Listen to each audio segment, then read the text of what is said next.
warahmatullahi wabarakatuh. Sebelumnya, perkenalkan, nama saya Aulia Nur Aisyah, NPM 026, dan teman saya Intan Jaya Denisi dengan NPM 039. Abdullah Syahputra Sarimu dengan NPM 023. Di sini kami akan mempresentasikan tentang inkonstitusional bersyarat Omnibus Law terhadap RUU Cipta Kerja. Omnibus Law ini pernah viral pada tahun 2020 karena menuai banyak pro dan kontra di kalangan masyarakat, sehingga para mahasiswa dan masyarakat melakukan demo penolakan rancangan undang-undang Omnibus Law ini di depan gedung DPR. Bagaimana tidak menuai kontra, sedangkan beberapa isi dari Omnibus Law sendiri dinilai berpotensi melanggar HAM, khususnya hak informasi dalam penyusunan pasal sektor ketenagakerjaan, lingkungan, dan media, yang mana pada poin ini akan dijelaskan oleh teman saya nanti.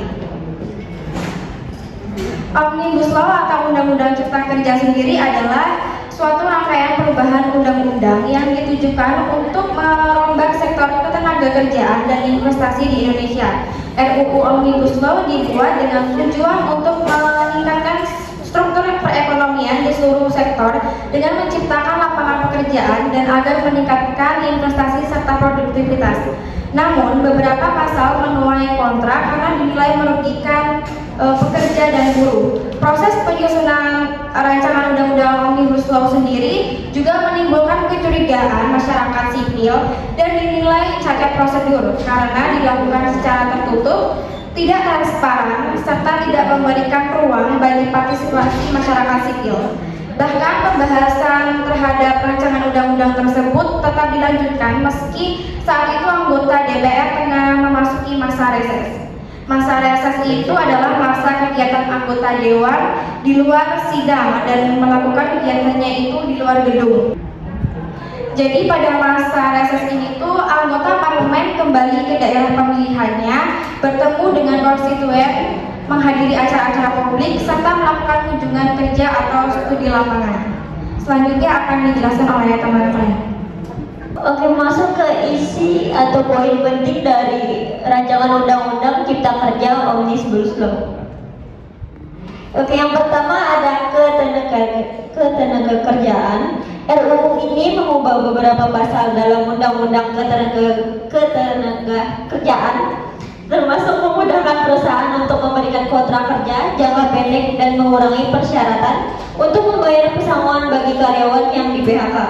Yang kedua ada investasi. RUU ini memberikan kemudahan dan insentif investasi bagi perusahaan, seperti menghapuskan beberapa peraturan dan persyaratan untuk investasi dan mengizinkan pemilik usaha untuk mempekerjakan pekerja asing dengan lebih mudah. Yang ketiga ada perizinan.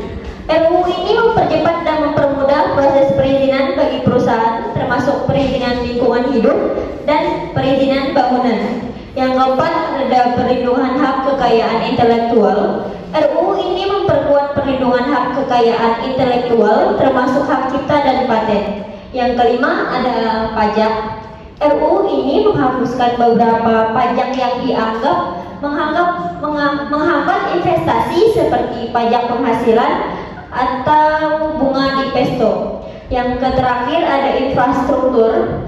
RUU ini memberikan kemudahan bagi pemerintah untuk membangun infrastruktur seperti jalan dan jembatan tanpa perlu melalui proses perizinan yang rumit. Adapun hak-hak yang dilanggar, yang pertama ada pengurangan hak buruh. Omnibus Law Cipta Kerja mengurangi beberapa hak buruh seperti hak cuti, upah, jaminan sosial, dan tunjangan. Ini dianggap melanggar hak konstitusional yang diatur dalam pasal 28 Undang-Undang Dasar 1945 tentang perlindungan hak-hak buruh. Yang kedua ada pemangkasan kewenangan daerah. Omnibus Law Cipta Kerja memberikan kewenangan kepada pemerintah pusat untuk mengatur berbagai hal yang sebelumnya menjadi kewenangan daerah, seperti izin usaha, rencana tata ruang, dan perlindungan lingkungan. Ini dianggap melanggar hak konstitusional yang diatur dalam pasal 18 dan pasal 18B Undang-Undang Dasar 1945 tentang otonomi daerah. Yang terakhir ada perlindungan lingkungan yang lemah. Omnibus Law Cipta Kerja melemahkan perlindungan perlindungan lingkungan dengan menghapus beberapa kewajiban perusahaan terkait lingkungan. Ini dianggap melanggar hak konstitusional yang diatur dalam pasal 33 UUD 1945 tentang tanggung jawab negara dalam memenuhi kebutuhan dasar rakyat dan pasal 28H Undang-Undang Dasar 1945 tentang hak atas lingkungan yang baik dan sehat. Dan selanjutnya akan dilanjutkan oleh teman saya. Omnibus Law ini memiliki dampak buruk bagi buruh, yaitu pekerja terancam tidak menerima pasokan. Kedua, TKA lebih mudah masuk Republik Indonesia. Ketiga, batasan maksimum 3 tahun untuk karyawan kontrak dihapus. Keempat, jam lembur tambah dan cuti panjang yang hilang. Kelima, tak ada lagi UMK. Kesimpulan, RUU Omnibus Law Cipta Kerja telah disahkan pada Oktober 2020 dan sekarang sedang dalam proses pelaksanaan. Namun beberapa pasal dalam RUU ini masih menunggu peraturan pelaksanaan dari pemerintah. Selain itu, RUU ini juga masih menuai kontroversi dan perdebatan di masyarakat, terutama terkait dengan dampaknya terhadap hak kerja dan lingkungan hidup. Kasus Omnibus Law Cipta Kerja tidak dapat dikatakan selesai karena RUU tersebut telah disahkan menjadi Undang-Undang Nomor 11 Tahun 2020. Namun implementasi RUU ini masih dalam proses dan beberapa pasal dalam RUU ini masih menunggu peraturan pelaksanaan dari pemerintah. Kelompok-kelompok yang menentang RUU ini telah melakukan demonstrasi dan tuntutan untuk merevisi atau membatalkan undang-undang tersebut.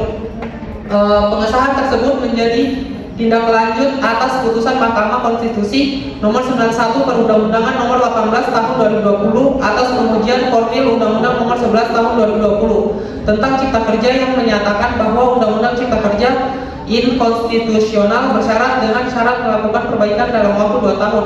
Meskipun demikian, pemerintah tetap melanjutkan implementasi RUU Omnibus Law Cipta Kerja dengan melakukan sosialisasi dan penyebaran informasi kepada masyarakat, serta melakukan persiapan regulasi yang diperlukan. Pihak-pihak yang pro maupun kontra terhadap RUU ini masih terus melakukan diskusi dan advokasi terkait dengan kebijakan yang diatur dalam RUU Omnibus Law Cipta Kerja. Sekian.